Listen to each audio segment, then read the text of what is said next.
Hello everyone, a very good evening to all of you. Welcome again to our Vidya VR family. As promised, I'm back again with the daily lecture that is based on daily current affairs show. और आपको पता है कुछ technical issue के कारण आज हमारा lecture थोड़ा लेट आ रहा है, बट कल से फिर से आपका सारा लेक्चर टाइम पे आ जाएगा। सुबह 5 बजे तक आपको एमसीक्यू बेस्ड करंट अफेयर्स मिल जाएंगे, 7 बजे तक वोकैब मिल जाएंगे और 9 बजे तक हमारा डेली करंट अफेयर शो मिल जाएगा। तो चलते हैं टाइम वेस्ट ना करते हुए हमारे लेक्चर की ओर। तो आपके इंफॉर्मेशन के लिए यूएसए टॉप पे बना हुआ है कोरोना केसेस के मामले में, ब्राजील सेकंड पे, इंडिया थर्ड पे। टोटल डिसीज इंडिया में 51,000 पहुंच चुके हैं। महाराष्ट्र टॉप पे चल रहा है, तमिलनाडु सेकंड पे, आंध्र थर्ड पे। इंडिया में टोटल केस है 26,51,290। ये हमारा द हिंदू का फर्स्ट पेज। इसमें एक न्यू टेस्ट के बारे में बताया जा रहा है जो कि कोरोना को डिटेक्ट करने के लिए किया जाएगा। इसके बारे में हम लोग डिस्कस करेंगे आगे न्यूज में। और ये एग्जाम पॉइंट ऑफ व्यू से रिलेवेंट नहीं है, बट आप सोच सकते हैं कि अभी भी हमारे समाज में क्या चल रहा है। एक माइनर लड़की का रेप हुआ है, उसके बाद उसे मार दिया गया और ये भी यूपी में। तो आप सोच सकते हैं कितनी शर्मिंदगी वाली बात है, कितनी बेशर्मी वाली बात है कि मैं खराब लफ्जों का यूज यहाँ नहीं करना चाह रहा, लेकिन बट उन जैसे लोगों के साथ क्या करना चाहिए वो आपको भी अच्छे तरीके से पता है। और ये एक स्टूडेंट का डेथ हो गया था, एक्सीडेंट हो गया था। एक यूएस के प्रेस्टिजियस यूनिवर्सिटी के एक स्टूडेंट थी जो कि स्कॉलरशिप पे यूएस में पढ़ रही थी। उनका एक एक्सीडेंट में यहाँ मौत हो गया। तो उनके परिवार वालों के द्वारा एक आरोप लगाया गया था कि दो स्टूडेंट ही थे जो उनका पीछा कर रहे थे, उनको मोलेस्टेट कर रहे थे। तो इसके बारे में क्या है, तो ज्यादा एग्जाम पॉइंट ऑफ व्यू से आपके लिए रेलिवेंट नहीं है, बट इतना याद रख सकते हैं कि ये एक मोलेस्टेशन का केस था, बाद में हैरेसमेंट का केस था, जिसको पुलिस ने बोला है कि हैरेसमेंट का केस नहीं है, ये सिंपल सा एक एक्सीडेंट का केस है। और कोलकाता दार्जिलिंग जू के बारे में बताया गया है कि वो जू अब ऑनलाइन चलेंगे। चेतन चौहान जी के बारे में आप लोग जानते होंगे, फॉर्मर क्रिकेटर और यूपी कैबिनेट के ये मिनिस्टर भी हैं फिलहाल। उन्हें भी कोविड-19 ने अपनी चपेट में ले लिया। कितने सारे लोगों को लिया है कोविड-19 ने अपने चपेट में, तो यहाँ देख सकते हैं 51,000 लोगों को। चलिए चलते हैं उस टेस्ट के ऊपर चलते हैं कि यूएस के एफडीए यानी कि फूड एंड ड्रग एडमिनिस्ट्रेशन, यहाँ देख सकते हैं US food and drug administration ने नोट दे दिया, अपनी सहमति दे दी सैलिवा डायरेक्ट टेस्ट को। सैलिवा डायरेक्ट टेस्ट, आप लोग अभी अगर टेस्ट कराने जाते हो तो क्या किया जाता है, आपके नाक में, आपके मुंह में, गर्दन में, यानी कि एक पाइप टाइप का चीज अंदर डाला जाता है जिससे सैंपल कलेक्ट किए जाते हैं। देखिए वो क्या है, आपका टाइम टेकिंग है, वो ज्यादा कॉस्टली है, एक्यूरेसी कम होता है। तो अभी यूएसए ने जिसको नॉट दिया है वो उसका नाम है सैलिवा डायरेक्ट टेस्ट। इसमें क्या किया जाएगा, आपके सैलिवा को बस लिया जाएगा, बस आपके सैलिवा को लिया जाएगा और इसका कॉस्ट बताया जा रहा है कि अराउंड $10 के आसपास ही होगा। और इसकी एक्यूरेसी जो है 88 to 94%, यानी काफी ज्यादा एक्यूरेसी है ये। अराउंड अगर 90% की एक्यूरेसी है तो ये माना जाता है कि काफी ज्यादा एक्यूरेसी है। तो आप लोग याद रख सकते हो कि यूएसए ने भी हाल फिलहाल में किस इनएक्सपेंसिव कोविड टेस्ट को नॉट दी है, तो वो है सैलिवा डायरेक्ट। इसका पर टेस्ट कीमत कितना आएगा, अराउंड $10। एक्यूरेसी कितना, 88 to 94%। ये दो जू जो है, एक कोलकाता में, एक दार्जिलिंग में, उसे ऑनलाइन कर दिया गया है कोरोना वायरस को देखते हुए। तो चलिए देखते हैं उस दो जू का नाम क्या है। एक जू का नाम है अलीपुर जूलॉजिकल गार्डन जो कि कोलकाता में है, दूसरा है Padmaja Naidu Himalayan zoological garden जो कि दार्जिलिंग में है। इस न्यूज को मैंने इसी दो चीजों के लिए लिया है कि आपसे कोई भी एग्जाम में पूछा जा सकता है अलीपुर जूलॉजिकल गार्डन कहाँ है और Padmaja Naidu Himalayan zoological park ये कहाँ है। एक हमारा कोलकाता में है, दूसरा हमारा दार्जिलिंग में। और अब क्या होगा, लाइव स्ट्रीमिंग फैसिलिटीज दी जाएगी यहाँ, और इसको इनॉग्रेट किया जाएगा वहां के फॉरेस्ट मिनिस्टर राजीव बनर्जी जी के द्वारा। जब कोलकाता की बात आ गई तो चलिए मैप में देख लेते हैं। ये हमारा वेस्ट बंगाल, मैक्सिमम बाउंड्री ये शेयर करती है बांग्लादेश के साथ। और अगर इंडियन स्टेट में जाने, झारखंड, ओडिशा, बिहार, सिक्किम, असम, इन सब राज्यों से ये अपनी बाउंड्री शेयर करती है। यहाँ के कुछ फेमस फोक डांस हैं बाउल, छऊ, गंभीरा। गवर्नर है यहाँ के श्री जगदीप धनखड़ एंड सीएम है यहाँ के ममता बनर्जी।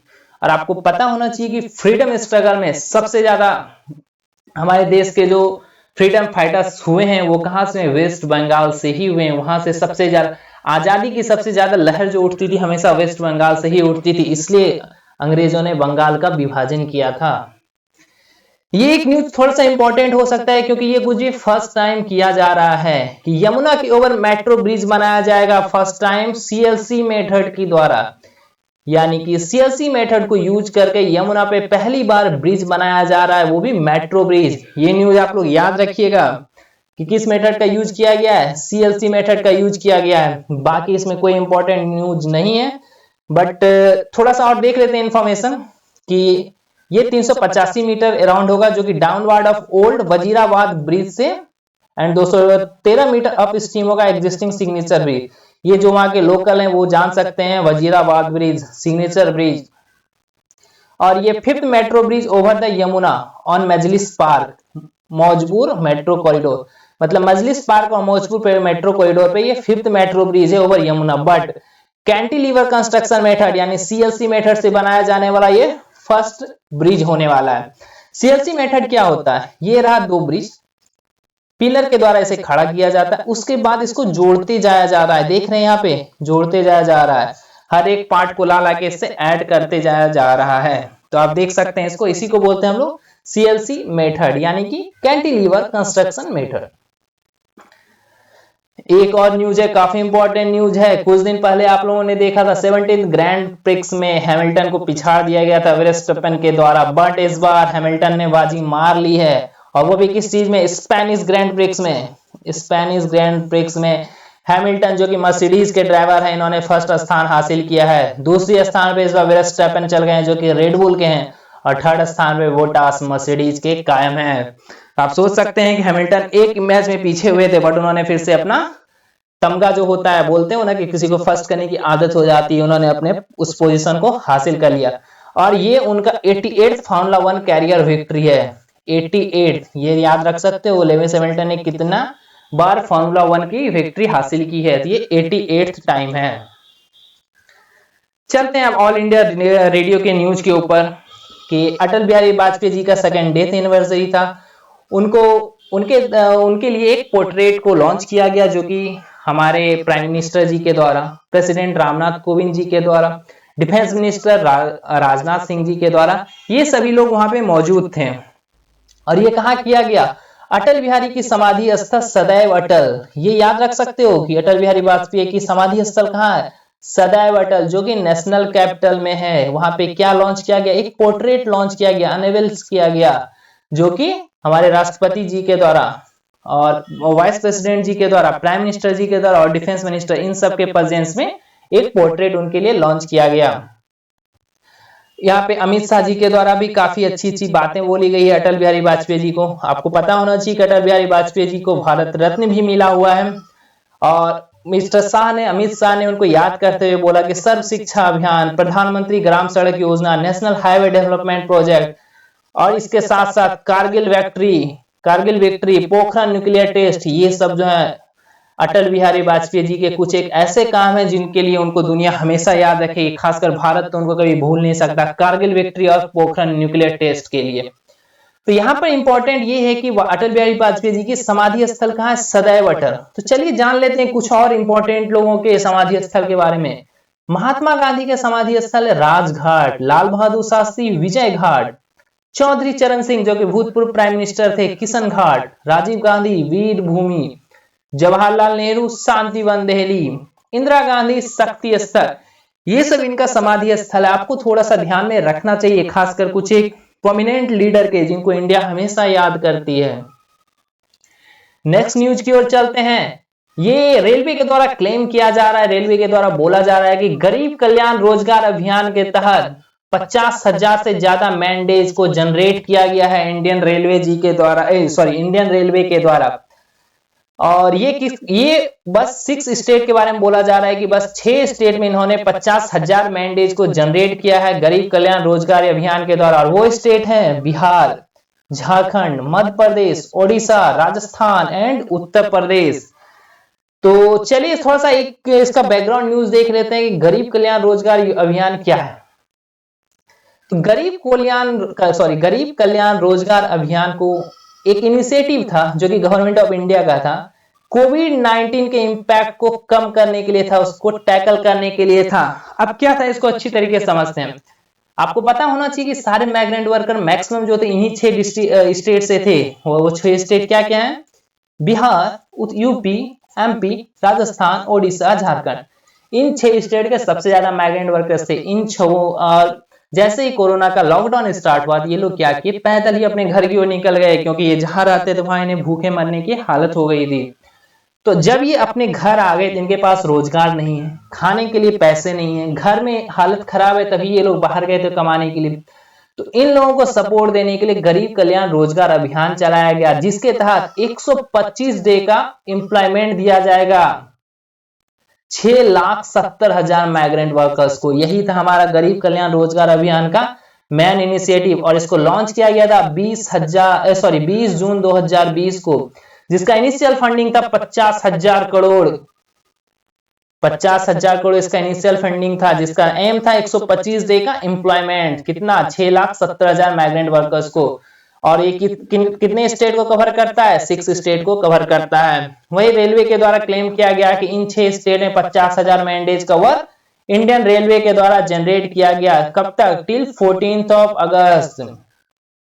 उन्होंने इंडियन रेलवे के द्वारा बोला गया कि टोटल ऑफ 11,296 वर्कर्स, यानी 11,296 वर्कर्स को एंगेज किया गया इस अभियान में, क्योंकि काफी सारे 100 और अराउंड 165 रेलवे इंफ्रास्ट्रक्चर प्रोजेक्ट, यानी कि 165 रेलवे इंफ्रास्ट्रक्चर प्रोजेक्ट, जिसका टोटल कॉस्ट था 988 करोड़ रुपया, को एग्जीक्यूट किया गया इन 6 स्टेट में। और उन्हीं लोगों को लिया गया जो कि माइग्रेंट वर्कर्स थे, बाहर स्टेट से, जो अपना जॉब छोड़ के अपने घर वापस आए हुए थे। चलते हैं नेक्स्ट न्यूज की ओर। ये भी काफी अच्छा न्यूज है, ये पॉल्यूटेंट से रिलेटेड न्यूज है कि एनटीपीसी के द्वारा एक इंफ्रास्ट्रक्चर डेवलप किया जा रहा है, रिहान प्रोजेक्ट जिसको बोला जाता है, जो कि उत्तर प्रदेश में है। इसका मेन काम क्या होगा? इलेक्ट्रिसिटी प्रोडक्शन के बाद जो फ्लाई एश जनरेट होता है, उस फ्लाई एश को ट्रांसपोर्ट करना सीमेंट इंडस्ट्री में, सीमेंट प्लांट पे, वो भी काफी कम कॉस्ट से। और ये प्रोजेक्ट जो डेवलप किया गया उसका नाम है रिहान प्रोजेक्ट, जो कि उत्तर प्रदेश में है। आप सोच सकते हो कि कितना ज्यादा फ्लाई एश जनरेट हो रहा है, काफी ज्यादा। ये बहुत बड़ा एक पॉल्यूटेंट्स है, तो इसका अल्टरनेटिव खोजा जा रहा था कि इसको कहाँ यूज किया जा सकता है। तो इसको सीमेंट फैक्ट्री में यूज किया जा सकता है। सो इसलिए एनटीपीसी के द्वारा एक इंफ्रास्ट्रक्चर तैयार किया गया, जहां से उसे कम ट्रांसपोर्ट चार्ज में सीमेंट इंडस्ट्री में वो उसे पहुंचाया जा सके। नेक्स्ट न्यूज की ओर चलते हैं। ये है मॉरिशस ऑयल स्पिल। इसके बारे में आप लोगों ने सुना होगा, काफी अभी बहुत ज्यादा ये न्यूज में चल रहा है, जिसके बारे में थोड़ा सा डिटेल्स में जान लेते हैं। एक जापानीज शिप था जिसका नाम था एमवी वाकाशियो, जो कि ऑन किया जाता था Nagasaki shipping and operated by Mitsui Osaka lines limited. इनके द्वारा ये ऑन किया जाता था। ये क्या हुआ, मॉरिशस के पास जाके एक कोरल लीफ में अटक गया, जिसके कारण 1000 टन का जो तेल था वो इंडियन ओशियन में गिर गया। टोटल एस्टिमेट बोला जा रहा था कि 4000 टन ऑफ ऑयल ये कैरी कर रहा था, जिसमें से 1000 टन जो है इंडियन ओशियन में गिर गया। जिसके बाद मॉरिशस सरकार ने वहां एनवायरमेंटल इमरजेंसी घोषित कर दी, क्योंकि वो जहां पे तेल गिरा था वो इंडियन ओशियन में गिरा था, और वहां से 2 एनवायरमेंटली प्रोटेक्टेड मैरीन इकोसिस्टम काफी नजदीक थे, जिसमें से एक था ब्लू बे मैरीन पार्क रिजर्व। ये वहां से काफी नजदीक था, जो कि एक वेटलैंड है और एक इंटरनेशनल इंपॉर्टेंस का भी चीज है। तो आप समझ सकते हो कि इसलिए इसी चीज को ध्यान में रखते हुए वहां एनवायरमेंटल इमरजेंसी को घोषित किया गया था, लागू किया गया था। तो अब उस चीज को देखते हुए भारत सरकार के द्वारा हेल्प पहुंचाया गया है मॉरिशस को। किसके तहत? सागर स्कीम के तहत। भारत सरकार का एक स्कीम है Sagar, security and growth for all in the region. इस स्कीम के तहत भारत सरकार ने कई सारे टेक्निकल इक्विपमेंट और मटेरियल भेजे मॉरिशस को, क्योंकि मॉरिशस सरकार के द्वारा रिक्वेस्ट किया गया था भारत सरकार के द्वारा।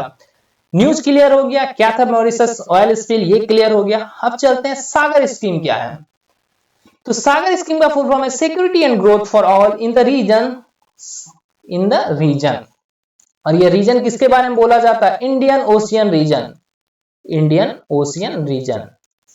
ये पीएम मोदी जी के द्वारा सबसे पहली बार 2015 में इसको लाया गया था, जो कि फोकस करता है ब्लू इकोनॉमी। ब्लू इकोनॉमी जो होता है हमारा, रिलेट कर सकते हो आप इसको ओशियन से।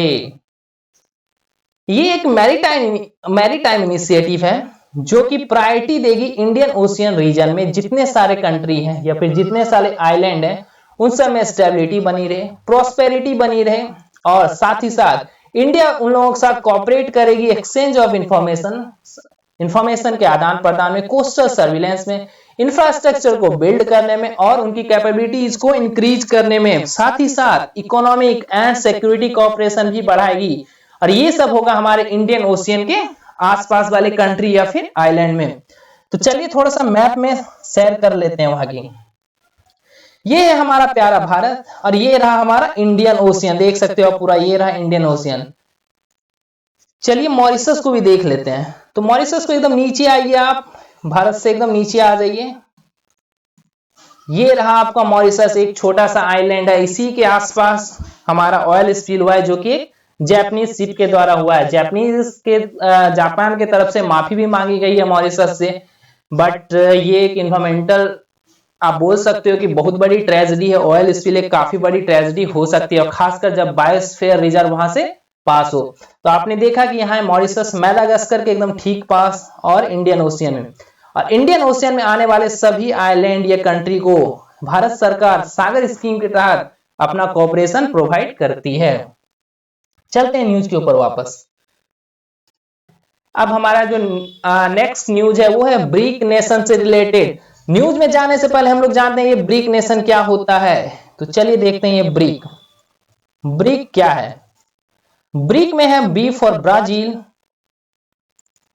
Are for Russia, I for India and C for China. Sorry guys, 2011 में इसमें एक और कंट्री जुड़ गई जिसका नाम था साउथ अफ्रीका। उसके बाद इसका पूरा नाम हो गया ब्रिक्स, और उसी के बाद से ये 2011 के बाद से ये ब्रिक ना कहला के ब्रिक्स कहलाने लगा। यानी कि B for Brazil, R for Russia, I for India, C for China and S for South Africa.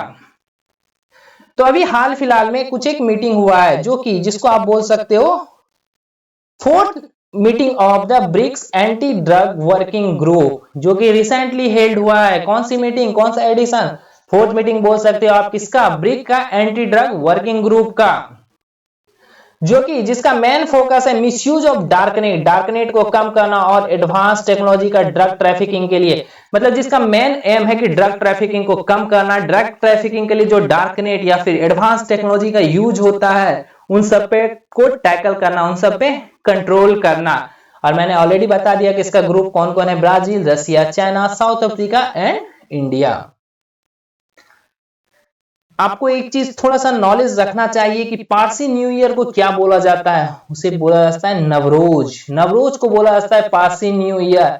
इसलिए मैंने इसे न्यूज में लिया है कि काफी सारे लोगों को पता नहीं होगा कि अगर नवरोज दे दिया जाए what do you mean by Navroz, और नीचे 4-5 ऑप्शन दे दिया जाए तो आपको थोड़ा सा कंफ्यूजन होगा, बट ये एक पारसी न्यू ईयर है।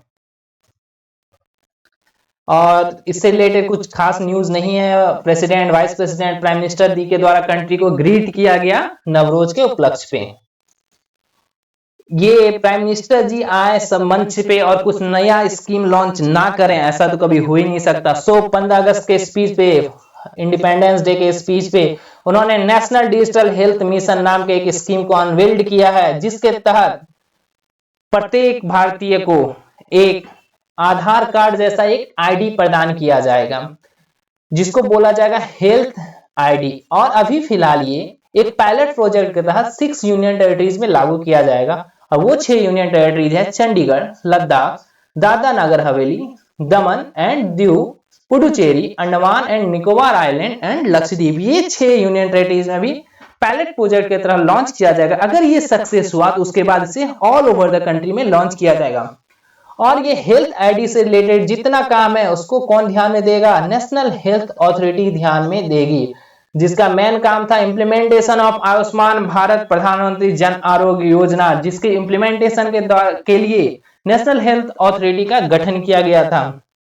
चलिए देखते हैं नेशनल हेल्थ अथॉरिटी क्या है।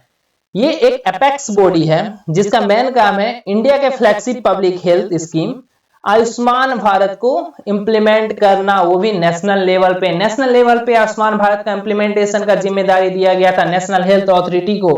अब उसी को जिम्मेदारी दिया गया है नेशनल डिजिटल हेल्थ मिशन को सक्रिय करने का, लोगों के लिए हेल्थ आईडी प्रिपेयर करने का। नेक्स्ट न्यूज की ओर चलते हैं। आपने प्रोजेक्ट टाइगर सुना होगा, उसी के लाइन में project lion and project dolphin भी लॉन्च किया जाएगा जल्द ही। प्रोजेक्ट लायन जो होगा मेनली एशियाटिक लाइन के लिए होगा, और प्रोजेक्ट डॉल्फिन जो होगा both river and sea dolphin यानी कि नदी और समुद्र दोनों के डॉल्फिन के लिए होगा, और ये काफी जल्दी लॉन्च किया जाएगा।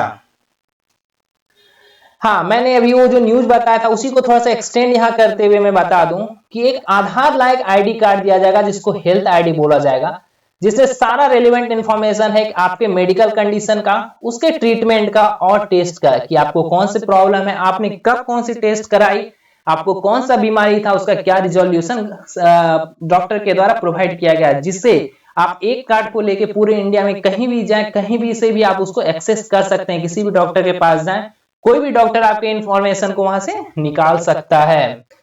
और इससे काफी ज्यादा फायदा होने वाला है कि अगर आप कहीं साउथ में जाके इलाज करा रहे हो, चेन्नई में इलाज करा रहे हो, आपको दिल्ली आना पड़ गया, तो आप दिल्ली में आपको सब कुछ उतना बड़ा कागज लेके जाने की जरूरत नहीं, रिसिप्ट लेके जाने की जरूरत नहीं, आप डायरेक्ट एक कार्ड लेके जा सकते हो और डॉक्टर को सब कुछ पता चल जाएगा। सो यहाँ पे आज का लेक्चर हमारा खत्म होता है, और आई होप कि आपको हमारा लेक्चर पूरी तरह से समझ में आ गया हो। अगर कोई डाउट है, कोई समस्या है, कोई प्रॉब्लम हो तो कमेंट बॉक्स में जरूर बताएं, और नहीं हो तो थम्स अप दें, और साथ ही साथ हमारे चैनल को सब्सक्राइब करें, ज्यादा से ज्यादा लोगों तक शेयर करें। आज थोड़ा लेट हो गया, बट कल से प्रॉमिस कि लेक्चर हमेशा टाइम पे आएगा। चलिए मिलते हैं कल फिर से नेक्स्ट लेक्चर में, तब तक के लिए बाय बाय, जय हिंद।